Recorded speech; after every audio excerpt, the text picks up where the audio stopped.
আরও একবার ইসরায়েলের প্রতি পূর্ণ সমর্থন ব্যক্ত করেছেন যুক্তরাষ্ট্রের প্রেসিডেন্ট জো বাইডেন। বলেছেন, ইসরায়েলের প্রতি যুক্তরাষ্ট্রের পূর্ণাঙ্গ সমর্থন আছে। একই সঙ্গে ইরানকে ইসরায়েলের হামলার জন্য ভয়াবহ পরিণতি ভোগ করতে হবে। স্থানীয় সময় ১ অক্টোবর রাতে হোয়াইট হাউসে সাংবাদিকদের সঙ্গে আলাপকালে তিনি এই হুঁশিয়ারি উচ্চারণ করেন। ইসরায়েলি সংবাদ মাধ্যম টাইমস ইসরায়েলের প্রতিবেদনে বলা হয়েছে, হোয়াইট হাউসে সাংবাদিকদের সঙ্গে আলাপকালে বাইডেন বলেন, আমার নির্দেশে মার্কিন যুক্তরাষ্ট্রের সামরিক বাহিনী সক্রিয়ভাবে ইসরায়েলের প্রতিরক্ষাকে সমর্থন করেছে।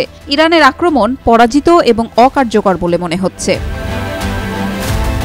বাইডেন আরও বলেন, এটি ইসরায়েলের সামরিক সক্ষমতার প্রমাণ এবং মার্কিন যুক্তরাষ্ট্র ও ইরানের নির্লজ্জ আক্রমণের পূর্বাভাস এবং প্রতিরক্ষার ক্ষেত্রে নিবিড় পরিকল্পনারও একটি প্রমাণ।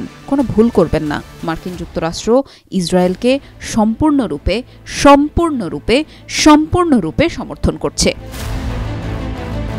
তখন সাংবাদিকরা জানতে চান, ইসরায়েল কিভাবে ইরানের হামলায় প্রতিক্রিয়া জানাতে চায়। জবাবে মার্কিন প্রেসিডেন্ট বলেন, এটি সক্রিয় আলোচনার বিষয় এবং তেহরানের পরিণতি এখনও দেখা বাকি। এর আগে ওই রাতে ইসরায়েলে ১৮০টির মতো ক্ষেপণাস্ত্র ছোড়ে ইরান।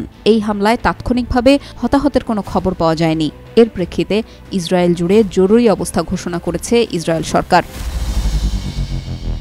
এর আগে একই দিন ইসরায়েলি বাহিনী লেবানন ও সিরিয়ার দামেস্কে ব্যাপক বিমান হামলা চালানোর খবর পাওয়া যায়। এমনকি লেবাননের দক্ষিণাঞ্চলের সীমান্ত এলাকায় ঢুকে পড়ে স্থল অভিযান চালায় ইসরায়েলি সেনারা।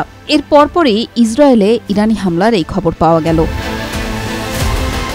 এদিকে হামলা শুরুর পরপরই ইসরায়েলকে টার্গেট করে নিক্ষেপ করা ইরানি ক্ষেপণাস্ত্রগুলো ভূপাতিত করতে সেনাবাহিনীকে নির্দেশ দেন মার্কিন প্রেসিডেন্ট জো বাইডেন। রাতে এক লাইভ প্রতিবেদনে আল জাজিরা জানিয়েছে, ইরান ক্ষেপণাস্ত্র নিক্ষেপ করার পরপরই হোয়াইট হাউস থেকে জো বাইডেনের বিবৃতি জারি করা হয়।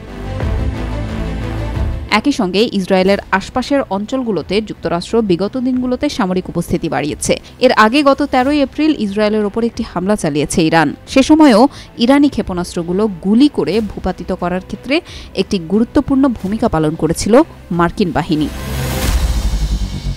হোয়াইট হাউস জানিয়েছে, প্রেসিডেন্ট বাইডেন এবং ভাইস প্রেসিডেন্ট কমলা হ্যারিস যুদ্ধকালীন সিচুয়েশন রুমে বসে পুরো পরিস্থিতি পর্যবেক্ষণ করছেন।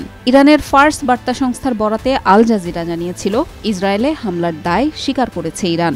দেশটির বিপ্লবী গার্ডস আইআরজিসি বাহিনী এক বিবৃতিতে বলেছে, গত সপ্তাহে হিজবুল্লাহ প্রধান হাসান নাসরুল্লাহ এবং এই বছরের শুরুর দিকে হামাস নেতা ইসমাইল হানিয়াকে হত্যার প্রতিক্রিয়ায় ইসরায়েলে ক্ষেপণাস্ত্র হামলা চালানো হয়েছে।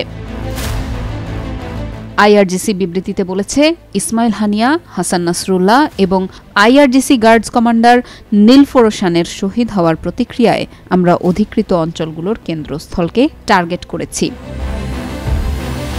আল জাজিরা জানিয়েছে, ক্ষেপণাস্ত্র হামলার পর ইসরায়েল নাগরিকদের নিরাপদ স্থানে আশ্রয় নিতে বলেছে। ইসরায়েলি সেনাবাহিনী একটি বিবৃতিতে নাগরিকদের সতর্ক থাকতে বলেছে, নিজেদের নিরাপদ আস্তানায় থাকতে বলেছে।